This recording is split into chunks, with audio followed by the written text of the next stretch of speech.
Researching a World War II Army veteran.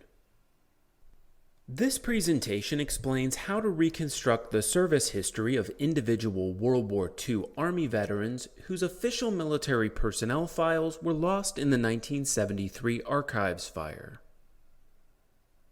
While the vast majority of the military service records which were consumed in the fire will never be recovered, there are alternate records which can be used to rebuild and document your veteran's story.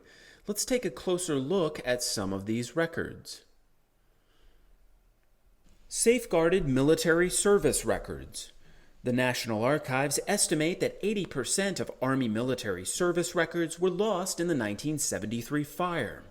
20% of Army and Army Air Corps files survived at least partially intact.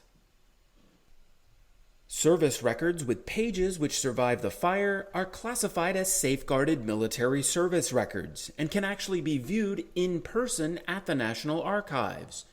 It is common to find singe marks as well as water damage on many of the surviving pages. Individual deceased personnel files. The individual deceased personnel file was a separate personnel folder created for Army and Army Air Forces veterans who died in the service during World War II. The focus of these files is primarily on the death and burial of the individual veteran. However, the individual deceased personnel file can also provide valuable information about the service history of the veteran as well.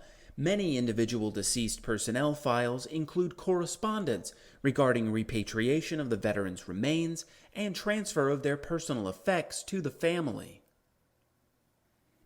This single page from a World War II individual deceased personnel file shows us the veteran's unit, how he was killed in action, his place of death, burial location, personal effects, and more. Reconstructed service records. If your veteran's service records were lost in the 1973 fire, the National Archives may have created what is known as a reconstructed service file. Most commonly, these files consist of material which was sent to the archives after the fire as a way for the veteran or the veteran's family to verify eligibility for certain benefits.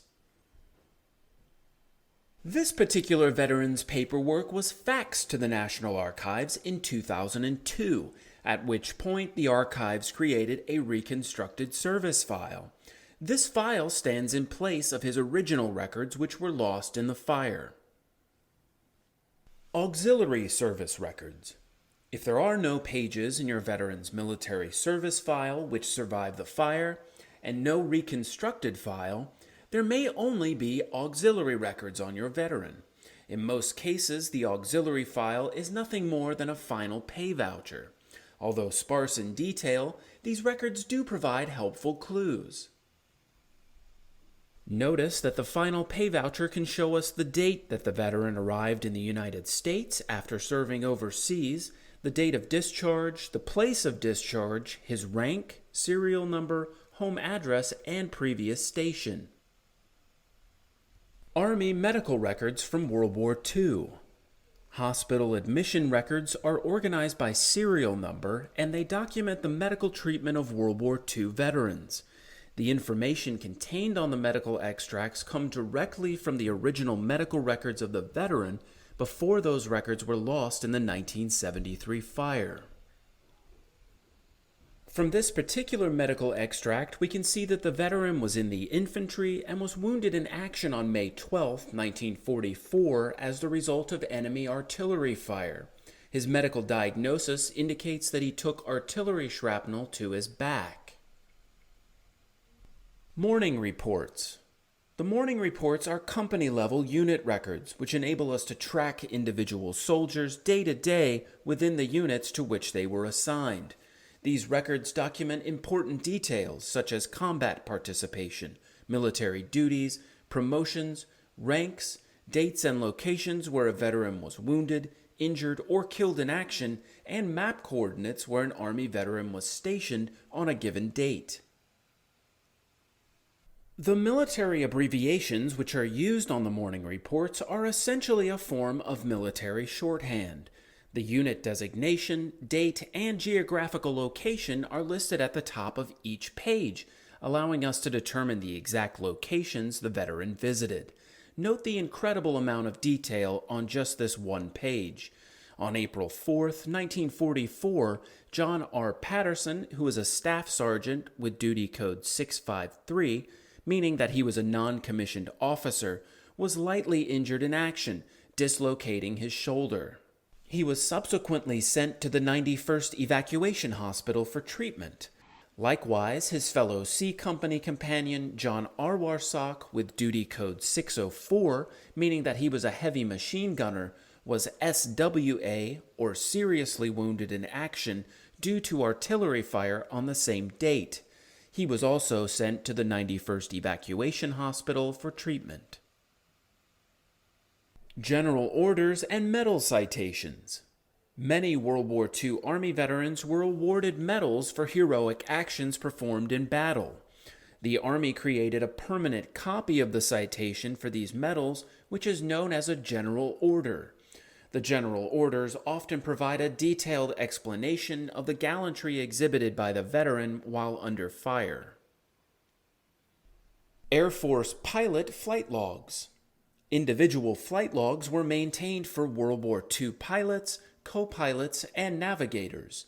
Flight logs do not exist for enlisted flight crew members. However, their missions can be reconstructed as well if their assigned pilot can be determined. Notice how this pilot's flight logs show us the units to which he was assigned, dates and times that he was in the air, and the type of aircraft he flew. This information can be used to pinpoint the exact combat missions flown by individual crew members during World War II. Air Force Award Cards. Air Force award cards show us the medals to which individual Air Force or Army Air Forces veterans were entitled. While the award cards typically do not provide a detailed citation, they do provide us with the General Order number, which can be used to find the actual citations for the medals. After Action and Mission Reports. After Action and Mission Reports are normally maintained at the squadron, battalion, or regimental level. The After Action Reports provide a detailed account of the combat actions for the Army unit to which a veteran was assigned. Here is an after-action report from the 101st Airborne Division, 501st Parachute Regiment during Operation Market Garden. I hope that you found this presentation helpful. If you think that others may be interested in learning more about researching a family member who served in the U.S. military, please share this video on social media and let others know about the services we provide.